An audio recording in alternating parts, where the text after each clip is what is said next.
ओम श्री लक्ष्मी नारायण जी नमः। ओम नमः शिवाय नमः।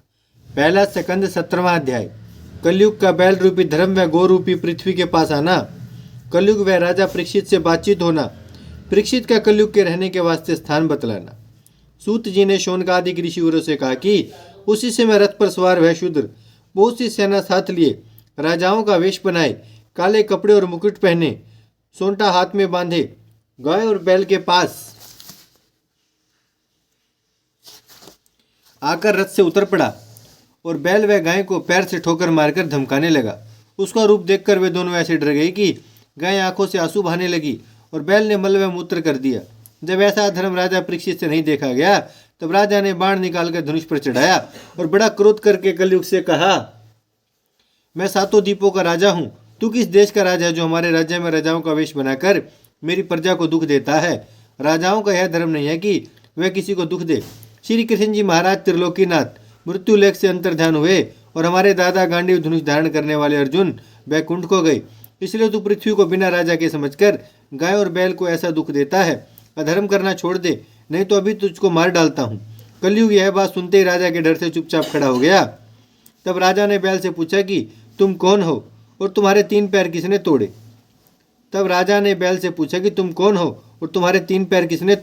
तुम कोई देवता तो नहीं हो मुझे भ्रम में डालने के लिए, तो नहीं आए हो। हमने अपने राज्य में तुम्हारे बराबर किसी को दुखी नहीं देखा। अब तुम कुछ शोक मत करो, मेरे मिलने से तुम्हारा सब डर छूट गया। तुम्हारा दुख मैं दूर करूंगा। राजा यह वचन बैल से कहकर फिर गाय से बोले, तू मत रो, अधर्मी व पापियों को दंड देने वाला मैं तैयार हूँ। राजाओं का यही धर्म है कि चोर और कुकर्मी मनुष्य को दंड देवे। जिस राजा के देश में प्रजा दुख पावे उसके चार गुण नष्ट हो जाते हैं। एक तो उसकी कीर्ति नहीं रह जाती, दूसरे आयुर्जा कम हो जाती है, उसकी आयु कम हो जाती है, तीसरे ज्ञान नष्ट हो जाता है, चौथे पर लोक बिगड़ता है। राजाओं को चाहिए कि जो उनके राज्य में दुखी हो उसका दुख छुड़ा दिया करे। इतना धर्म राजा को रखने से फिर कुछ तप व जप करने का प्रयोजन नहीं रहता। इस वास्ते मैं शूद्र को मार डालूंगा। यह संसारी जीवों को बहुत दुख देता है। यह बात पृथ्वी से कहकर राजा ने बैल से फिर पूछा, तुम्हारे पैर किसने तोड़ा? मुझे जल्दी बतलाओ, उसके हाथ हम काट डालेंगे। मैं श्री कृष्णचंद्र जी का दास हूँ। तुम्हारा दुख न छुड़ाऊंगा तो मेरे कुल में दोष लगेगा। कदाचित कोई देवता भी मेरे राज्य में आकर किसी को दुख देवे तो मैं उसे भी मार सकता हूँ। मनुष्य की क्या समर्थ है जो किसी को दुख दे सके? यह बात सुनते बैल रूपी धर्म अपना सिर झुकाकर राजा से बोला, पांडवों के वंश में सब राजा इसी तरह धर्मात्मा होते आए हैं। उनके राज्य में किसी ने दुख नहीं पाया। तुम्हारे दादा अर्जुन ऐसे धर्मात्मा और हरिभक्त थे जिनके त्रिलोकीनाथ और श्री कृष्ण जी सारथी हुए थे। तुमको यही उचित है कि तुम सदा गरीब व दुखी लोगों का ध्यान रखा करो। मैं वेद शास्त्र के वचन से लाचार हूँ। यह नहीं जान सकता कि मुझको किसने दुख दिया, इसलिए मैं किसका नाम बतलाऊं? जिसका नाम बतलाऊंगा उसका तुम संकोच करोगे। अपने प्रारब्ध का फल भोगता हूँ। यह बात जगत में प्रकट है कि सब कोई अपने अपने धर्म के बदले दुख पाते हैं। किसी को अपने मन के संकल्प विकल्प से दुख होता है। कोई कहते हैं कि सब मनुष्य दुख व सुख परमेश्वर की इच्छा से भोगते हैं, पर इस बात का विचार करना चाहिए कि परम ब्रह्म परमेश्वर को जिनकी इच्छा से सब जीव उत्पन्न होते हैं क्या प्रयोजन है जो किसी को दुख देवें? नारायण जी को इस बात का दोष लगाना उचित नहीं है। कोई कहते हैं कि मनुष्य धर्म करने से दंड पाता है। स्वधर्म करने में भी मनुष्य का कुछ वश नहीं रहता, क्योंकि मनुष्य की इच्छा पूर्वक सब बातें नहीं होती। कोई कहते हैं कि दुख शत्रु से पूछता है, मित्र किसी को दुख नहीं देता, इसलिए शत्रु का उत्पन्न करना भी अपने अधीन समझना चाहिए। क्योंकि जब तक मनुष्य माता के पेट में रहता है तब तक उसका कोई शत्रु नहीं होता। जब मनुष्य उत्पन्न होकर सयाना होता है तब लोगों से विरोध करके अपना शत्रु आप खड़ा करता है। इस कारण मैं किसी का नाम नहीं बतला सकता कि किसने हमको दुख दिया है। तुम अपनी बुद्धि से जान लो। जब परीक्षित ने यह सब ज्ञान बैल रूपी धर्म से सुनकर श्री कृष्ण जी के चरणों का ध्यान किया तब उनको अंतकरण की शुद्धता से मालूम हुआ कि यह बैल रूपी धर्म है, गो रूपी पृथ्वी है, शूद्र रूपी राजा कलयुग है। इसी शूद्र ने धर्म के पैर तोड़े हैं और पृथ्वी को दुख दिया है। इस पृथ्वी के मालिक परमेश्वर थे, सो परम धाम को गए। इसी कारण पृथ्वी चिंता करती है। पापी का नाम लेने से पाप, धर्मात्मा का नाम लेने से पुण्य होता है। इसी वास्ते बैल रूपी धर्म ने कलयुग को पापी समझकर उसका नाम नहीं बतलाया। पहले धर्म के चारों पैर तप, सत्य, सोच और दया शिथिर थे। कलयुग में अधिक पाप होने से धर्म के तीन पैर टूट गए। धर्म के तीन पैर तप, सोच और दया के टूट जाने से मनुष्यों में अहंकार, पर स्त्री का मन और मदिरापान हो गया है। धर्म का केवल एक पैर सत्य रह गया है, इसको भी यह कलयुग तोड़ना चाहता है। ये बात दोबारा सुनने की है। पहले धर्म के चारों पैर तप, सत्य, सोच और दया शिथिल थे। कलयुग में अधिक पाप होने से धर्म के 3 पैर टूट गए। धर्म के 3 पैर तप, सोच और दया के टूट जाने से मनुष्यों में अहंकार, पर स्त्रीगमन और मदिरापान हो गया है। धर्म का केवल एक पैर सत्य रह गया है, उसको भी यह कलयुग तोड़ना चाहता है। राजा ने मन में यह बात विचार कर बैल और गाय को धैर्य दिया और बड़े क्रोध से तलवार निकालकर कलयुग को मारने दौड़े। जब कलयुग ने देखा कि यह धर्मात्मा राजा क्रोध से भरा हुआ मुझे मारना चाहता है और मैं ऐसी समर्थन नहीं रखता जो इसके साथ लड़ सकूं, यह विचार कर कलयुग राजा के चरणों पर गिर पड़ा और अपने प्राण बचाने के वास्ते विनती करने लगा। तब राजा ने अपने धर्म व दया से तलवार न चलाकर कहा, हे कलयुग, जहाँ तक राजा युधिष्ठिर और हमारे दादा अर्जुन का राज्य था वहाँ तक तुझे ना रहना चाहिए। तू धर्म करने वाला पापियों का साथी है।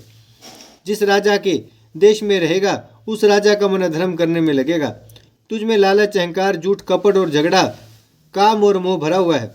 इसलिए भरतखंड में जहाँ तक हमारा राज्य है और सब लोग अपने धर्म व कर्म से हैं, मत रहो। इस भरतखंड में मनुष्य तप, यज्ञ, दान, धर्म, व्रत और परमेश्वर की पूजा करने से अनेक प्रकार के सुख पाकर मुक्त पदवी को पहुँचते हैं। उनको कभी दुख नहीं होता। ऐसी जगह तू रहकर विघ्न करेगा और तेरे रहने से पाप अधिक होगा। मेरा कहना मान, नहीं तो तेरा प्राण बचना दुर्लभ है। कलयुग ने हाथ जोड़कर गिड़गिड़ाकर राजा से विनय किया, महाराज, आप धर्मात्मा और न्याय करने वाले हैं, मेरी प्रार्थना सुनिए। ब्रह्मा जी ने कलयुग, त्रेता, द्वापर और कलयुग 4 युगों को बनाकर उनकी अवधि निश्चित कर दी है। सो सतयुग, त्रेता, द्वापर तीनों युग अपना अपना राज्य भोग चुके। मैं कलयुग हूँ, अब मेरे भोग करने का समय आया। मुझे आप आज्ञा देते हैं कि मैं आपके राज्य में ना रहूं। आपका राज्य तो 7 द्वीपों में है, फिर मैं कहाँ जाकर रहूं? ब्रह्मा जी ने 4 युग की जो अवधि निश्चित कर दी है वह किसी तरह मिट नहीं सकती। हे पृथ्वीनाथ, आप मेरे अवगुणों की तरफ देखते हैं किंतु गुणों की तरफ ध्यान नहीं देते। मुझ में एक बड़ा गुण है, वह आपसे कहता हूँ। सतयुग में जिस राज्य में एक मनुष्य पाप करता था उस राज्य भर के मनुष्य दंड पाते थे। त्रेता में एक मनुष्य के अपराध करने से गांव भर दंड पाता था। द्वापर में धर्म करने से परिवार भर को दंड मिलता था। किंतु कलयुग में जो मनुष्य जिस अंग से पाप करता है मैं उसको पकड़कर उसी अंग को दंड देता हूँ। दूसरे युगों में मानसी पाप करने से मनुष्य को दंड मिलता था, किंतु कलयुग में मानसी पाप नहीं होता, पर मानसी पुण्य का फल मिलता है। जब यह बात सुनकर राजा परीक्षित को दया नहीं आई, तब फिर कलयुग बोला, है पृथ्वीनाथ, मुझ में एक गुण और बहुत बड़ा है। सतयुग में जो कोई परलोक बनाने के वास्ते 10,000 वर्ष तप करता था तब उसकी इच्छा पूर्ण होती थी। त्रेता युग में जब मनुष्य भूत द्रव्य लगाकर हजारों वर्षों तक यज्ञ करते थे तब उनका अर्थ सिद्ध होता था। द्वापर में 100 वर्ष तक नारायण जी का पूजन व ध्यान करने से मनोकामना मिलती थी। मेरे राज्य में जो कोई एक क्षण भी श्याम सुंदर का ध्यान सच्चे मन से करे या उनका नाम लेकर कानों से उनकी लीला व कथा सुने, वह अपने अर्थ को पूछकर अनेक जन्म के पापों से छूट जाता है। उसका यह गुण सुनकर राजा परीक्षित बहुत प्रसन्न हुए।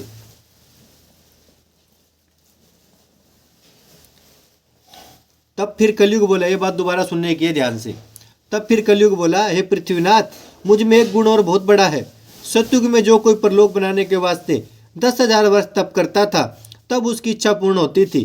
त्रेता युग में जब मनुष्य भूत द्रव्य लगाकर हजारों वर्षों तक यज्ञ करते थे तब उनका अर्थ सिद्ध होता था। द्वापर में 100 वर्ष तक नारायण जी का पूजन व ध्यान करने से मनोकामना मिलती थी। मेरे राज्य में जो कोई एक क्षण भी श्याम सुंदर का ध्यान सच्चे मन से करे या उनका नाम लेकर कानों से उनकी लीला व कथा सुने, वह अपने अर्थ को पूछकर अनेक जन्म के पापों से छूट जाता है। उसका यह गुण सुनकर राजा परीक्षित बहुत प्रसन्न हुए। तब कलयुग ने कहा, हे पृथ्वीनाथ, दया करके मुझे जीवन दान दीजिए और जहाँ कहीं है वहाँ जाकर रहूँ। मैं आपसे बहुत डरता हूँ, आपकी आज्ञा में रहूँगा। जब कलयुग ने हाथ जोड़कर इस प्रकार विनय किया तब राजा ने उसे दीन जानकर अपना धर्म विचारा कि शरण में आए को कोई नहीं मारता, ऐसा समझकर बोले, हे कलयुग, जिस जगह मनुष्य जुआ खेलते हैं, जहाँ मदिरा पीने के वास्ते बिकती है, जिस स्थान पर वेश्या रहती है, जहाँ पर जीव हिंसा होती है, वहाँ जाकर तुम रहो। यह सुनकर कलयुग ने फिर राजा से दीन होकर कहा, इन 4 जगहों में कुल व परिवार नहीं रह सकता। तब राजा ने दयालु होकर कहा, जिस शुभ मनुष्य के पास द्रव्य हो, सोना हो, जिस कंजूस मनुष्य के पास धन व सोना हो और वह उसमें से दान व धर्म ना करे, वहाँ भी तुम जाकर बसो। इन 5 जगहों के सिवा यदि और कहीं प्रवेश करेगा तो हम तुझे मार डालेंगे। कलयुग ने राजा को धर्मात्मा व बलवान देखकर उनका वचन मानकर मन से कहा, जब राजा का चित्त धर्म की तरफ से फिरेगा तब हम अवसर पाकर अपना अर्थ निकाल लेंगे। यह बात विचार कर कलयुग राजा से विदा हुआ और उन्हीं 5 जगहों में जहाँ राजा ने बतलाया था रहने लगा। इतनी कथा सुनाकर सूत जी ने शौनकादिक ऋषियों से कहा कि जो कोई अपना भला चाहे वह इन 5 बातों से किनारा रखे। राजा को ये बातें कभी नहीं करनी चाहिए, क्योंकि राजा के अधीन सब प्रजा रहती है। जब कलयुग के जाने के उपरांत राजा परीक्षित ने उस बैल के टूटे हुए 3 पैर अपने धर्म से अच्छे कर दिए और गाय को धैर्य दिया, तब वह बैल अपना धर्म रूप व गाय पृथ्वी रूप होकर अपने अपने स्थान पर चले गए। राजा ने राजगद्दी पर आकर यह हाल ब्राह्मणों ऋषियों से कहा। वह लोग सुनकर बोले, हे राजन, तुमने बहुत अच्छी बात किया। अब तुम्हारे राज्य में कलयुग प्रवेश नहीं कर सकता। फिर राजा परीक्षित ने अपने राज्य में ऐसा ढिंढोरा पिटवा दिया कि कोई जीव हिंसा ना करे, मदिरा ना पीवे, जुआ ना खेले, द्रव्य पाकर यथाशक्ति दान देवे, पर स्त्री गमन ना करे। जो कोई देवता, साधु, संत, ब्राह्मण, गौ, वेद और शास्त्र को ना मानकर इन 5 में से कोई काम करेगा, उसका हम अन्न व धन छीनकर दंड देंगे। परीक्षित के डर से उनके राज्य में यह सब अधर्म करना लोगों ने छोड़ दिया। राजा परीक्षित धर्म बढ़ाते हुए हस्तिनापुर में राजकाज करने लगे। सदा लीला और कथा परमेश्वर की सुनते थे और उनके चरणों में ध्यान लगाए रहते थे। उनके राज्य में सब प्रजा भी अपने धर्म में रहकर आनंद से रहती थी। ओम श्री लक्ष्मी नारायण जी नमः। भजमन नारायण नारायण नारायण, श्रीमन नारायण नारायण नारायण, लक्ष्मी नारायण नारायण नारायण, सत्य नारायण नारायण नारायण, भजमन नारायण श्रीमन नारायण, लक्ष्मी नारायण सत्य नारायण। ओम श्री लक्ष्मी नारायण जी नमः।